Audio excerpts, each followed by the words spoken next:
Uddhared ātmanātmānaṁ ātmanam avasādayet. Ātmaiva hyātmano bandhurātmaiva ripuratmanah.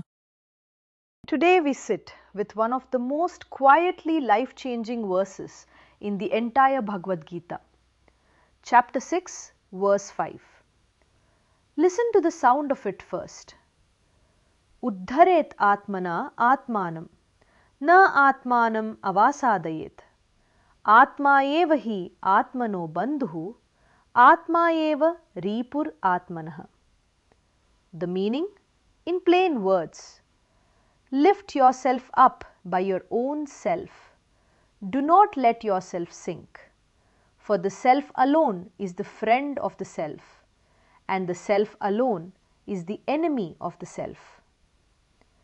Let's slow down and taste the words. The first word, uddharet, comes from the root hri, to carry, joined with ud, meaning upward and out. So, uddharet literally means to carry up and out. It is the verb you would use for pulling someone out of a well or out of deep mud or out of flood waters. It is a rescue word, and the grammar is a gentle command. One should lift. This is presented as a duty, not a suggestion. Ātmana means by the self, and ātmanāmnaṁ means the self as the object. So, by the self, lift the self. Then the warning, na avasādayet. This comes from the root sad, to sink or collapse, with ava, downward. And here is a beautiful hidden detail. The verb is in the causative form. It doesn't say do not sink. It says do not cause yourself to sink. Krishna is telling us that despair is not just weather that happens to us. Self-degradation has an agent. It is something we do moment by moment, and what is being done can be stopped. There is one more treasure in this root. From the same root sad comes the word vishada, despondency, and vishada is the very name of the Gita's first chapter, where Arjuna collapses on the floor of his chariot, his bow slipping from his hand, saying, I cannot do this. So, this verse is a direct medicine for the disease the whole Gita began with. From avasāda, sinking, to uddhara, rising. That is the entire arc of the Gita compressed into one line. Now, the context. Krishna speaks these words at the opening of chapter 6, the chapter on meditation called Dhyana Yoga or ātmā yoga, the yoga of self-mastery. And notice the placement. Before Krishna teaches a single technique, before posture, before breath, before where to fix the gaze, he gives this verse. Why? Because meditation is the one arena where no one else can act for you. A teacher can point, a scripture can guide, but the actual lifting must be done by you. If you sit down to meditate believing, I am helpless, something outside must fix me, you have already lost. The first posture of the inner life is not of the body, it is an attitude. I am my own project and I am equipped for it. Now, the deepest puzzle of the verse. The word ātmā, the self, appears 6 times in 2 lines. Which self lifts which self? The great commentators answer, there are 2 levels in you. The higher self, the discerning intelligence, the calm witness, the part of you that knows what is good. And the lower self, the bundle of moods, cravings, habits and fears. The verse is a map of your inner architecture. You are not one thing. Inside you, there is both the one who is drowning and the strong arm that can pull them out. And the very next verse, 6.6, gives the criterion. For one who has conquered the self by the self is a friend. For one who has not, the very self behaves like an enemy. Friend or enemy is not your fate. It is decided by practice. Notice also the perfect symmetry because it closes two escape routes at once. The self alone is the friend.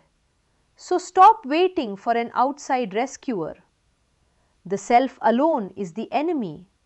So stop blaming an outside destroyer.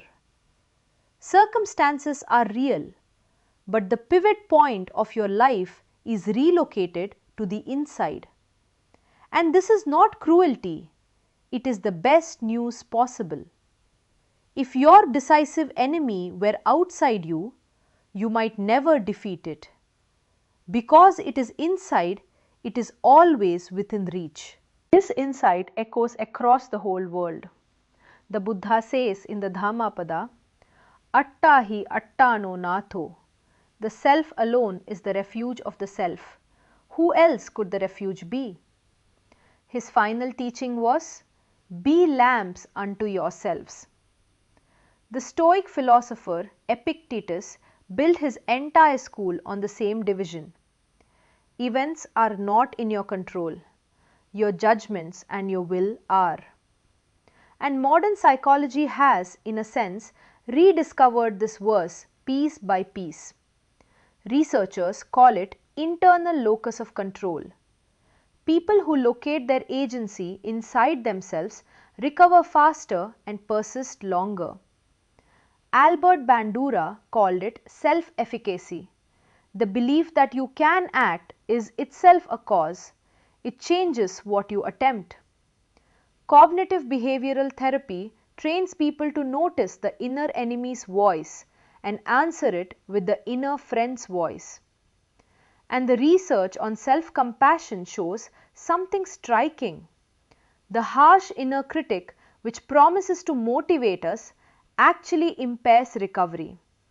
The firm, kind inner friend outperforms the enemy even at the enemy's own game. So how do we live this verse starting today? Let me leave you with 3 questions and 1 practice. First question. In which area of your life are you currently waiting to be rescued? By a person, a circumstance, a lucky break? What would it look like this very week to grip the rope yourself? Second, when your inner voice speaks after a failure, is it a bandhu or a ripu, a friend or an enemy? Would you keep a friend who spoke to you the way you speak to yourself? Third, where are you actively causing yourself to sink? Remember, the verse says, avasādayet, a doing, not a fate, a habit, a feed you scroll, a comparison you rehearse. Name one, and name one act of lifting to put in its place. And here is the practice. For 7 days, keep a small note with 2 columns, friend and enemy, bandhu and ripu. Every time you catch an inner statement about yourself, mark it in its column.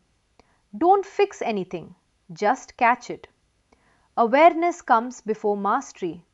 That is exactly why Krishna placed this verse before the meditation instructions. Then, at the first moment of sinking each day, the dread on waking, the winds of self-criticism, silently say the verse's own medicine. Uddharet na avasādayet. Lift, do not sink. And within 60 seconds, take one small upward action. Sit up straight. Take 3 slow breaths. Do the next smallest step of the thing you were avoiding. Because the rescuer you have been waiting for is the one who has been doing the waiting. Uddharet ātmanātmānaṁ. By the self, lift the self. May the friend within you grow stronger every single day. उद्धरेदात्मनात्मानम् आत्मानमवसादयेत् आत्मैव ह्यात्मनो बन्धुरात्मैव रिपुरात्मनः